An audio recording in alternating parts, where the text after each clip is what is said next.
In this video, we're gonna learn about the concept of torque. So, every mechanics problem can be solved by this equation F is equals to ma. So, for example, if I apply a force on this body, then the acceleration is equals to force applied divided by mass of this body. And every problem in mechanics, in linear mechanics especially, can be solved using this formula.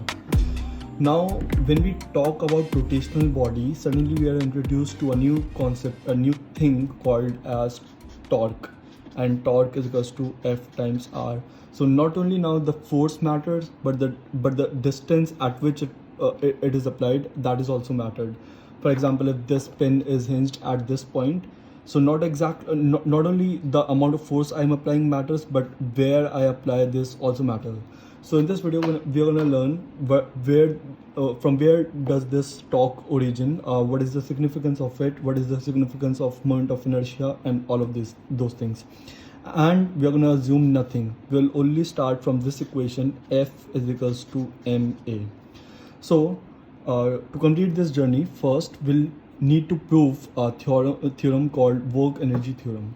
So work energy theorem basically states that the work done, that is force times displacement, that is, this is a force and this is the amount of displacement, that is the work done is equals to change in the kinetic energy of the body, that is half m1 v1 square v2 square minus half m1 v1 square.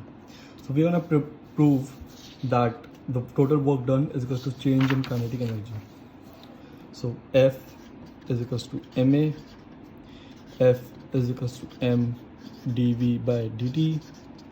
We're gonna multiply dx both sides. Dx is again the change in displacement, is equals to m times dv times dt times dx. Now we can combine this dx by dt to say velocity. So F times dx is equals to mv dv. Now we can integrate this. So dx we can integrate from 0 to x. V we can integrate from let's say 0. We can do v1 actually. We can do v1 from v1 to v2. So this is actually multiply sign. This is dx. So this becomes f times x is equals to half m v2 square minus half m v1 square. So this is the work energy theorem exactly. We proved this from F is equals to ma. So this is the second piece of our puzzle. Now we'll talk about another concept called as radians. This is concept 2, radians. Now we know a degree is 1/360th of a revolution. The angular displacement that represents 1/360th of a complete revolution is called 1 degree. Now radians is the angular displacement concept that usually physics uses, and it has its own pros and cons, but in physics more pros. So a radian is defined as, so this is our angular displacement. A radians is defined as the arc length s divided by r. So theta is equals to arc length by r. Now you can see in a complete circle, the arc length is 2 pi r and the radius is still the radius.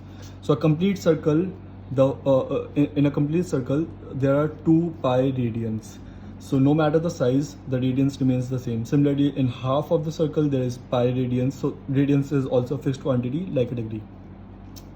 So now our our pieces are coming together. We can finally start talking about rotating bodies. So let this be a rod. We are taking rod because it's simple to visualize. We can actually take any body, any irregular shaped body.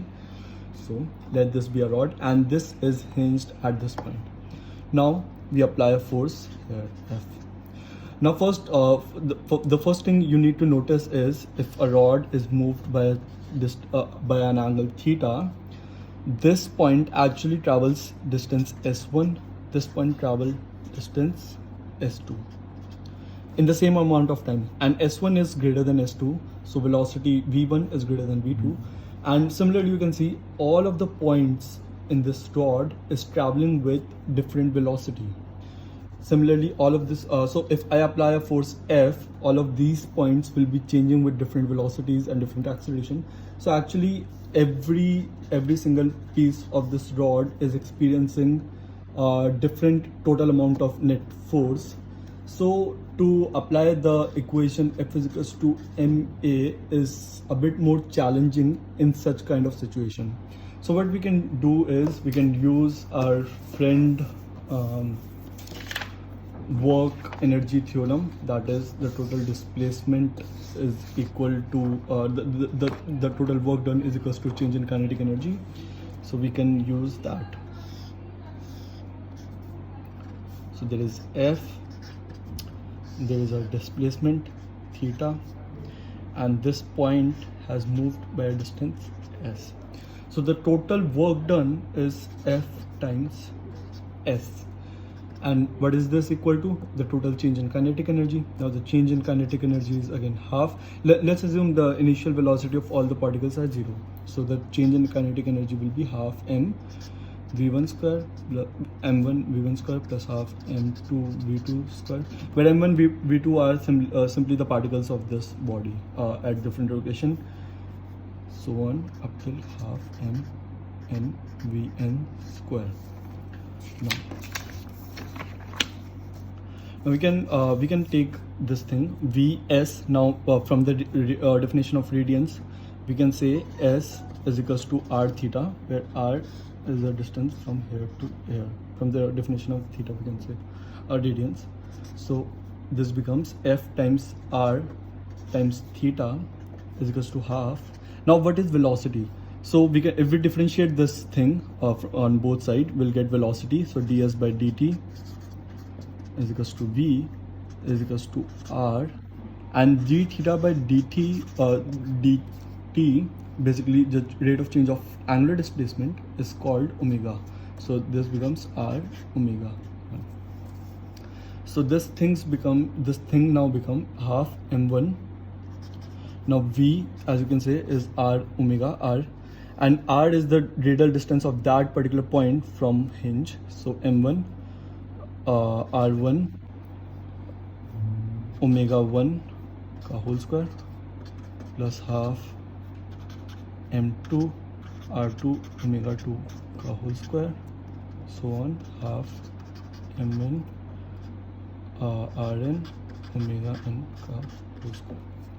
So we can see f times r, and this r is special because it is the application of force from the hinge point, is equals to half. We can see one thing you might notice that omegas are always same, because the angular displacement, every point on this body is traveling at the same angular displacement. When I move this body from here to here, every single point has traveled to here, so all the omegas are same. So actually you can take omega square out common and half common, so it will be left half m1 r1 square plus plus m2 r2 square mn rn square times omega square. Now this, you can see f cross r, this is again the thing that we started solving out. This is torque, so we call this torque because this is kind of constant, because once you have decided the application of the point of application of force, this is constant. So torque times theta is equals to half. Now this also has a special name, m1 r1 square plus m2 r square r2 square, basically the sum sigma of all m1s and their multiplied by their distance from the hinge point. So we call this I, and this is omega square. Now does this equation sound familiar? No, isn't this if we were to assume the initial velocity of particles of a linear particle is 0, so isn't this the same equation, half m1 v square? So we can write fx half m1 v square. So isn't it looking similar? Like we replaced force with torque, we replaced linear distance with angular displacement, half is half. We replaced m1 with I, and we replaced v with omega. So this is basically the whole principle of where this torque came from. We actually don't need torque or I to solve rotational problems. We only invented them so that we can more easily solve this problem. Like look at this hairy problem. If you were to solve this by hand, this would be very challenging. But to compress this information into a more structured format, to compress it into more linear motion kind of format, we said let f cross r should be tau. We said let this quantity be I, and that is where torque came from.